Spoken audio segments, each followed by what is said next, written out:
Friends, with this channel, you've become very good in English. Your basic English will enhance, advance.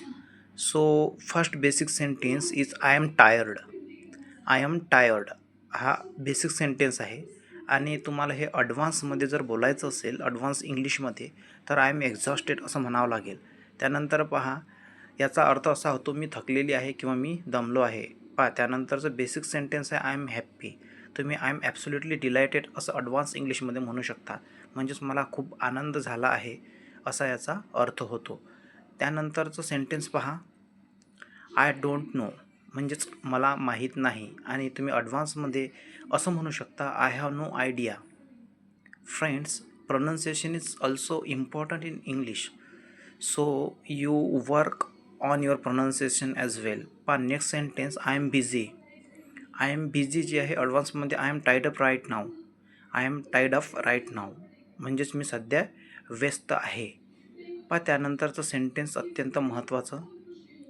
त्यानंतरचं sentence पहा I don't like it. I don't like it म्हणजेच ते मला आवडत नाही किंवा मला ते आवडत नाही. आणि हे ॲडव्हान्स इंग्लिशमध्ये it doesn't appeal to me. It doesn't appeal to me असं होईल.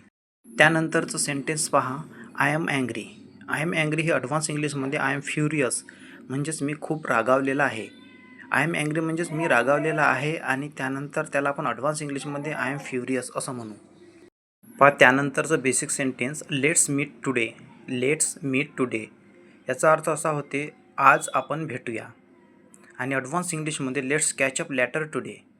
Let's catch up later today अशा पद्धतीनं आपल्याला ॲडव्हान्स इंग्लिशमध्ये म्हणायचं आहे.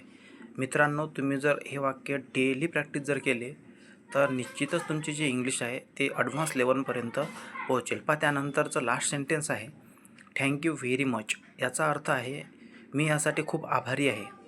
मी यासाठी खूप आभारी आहे. आणि ॲडव्हान्स इंग्लिशमध्ये तुम्ही याला I truly appreciate it. I truly appreciate it असं म्हणू शकता.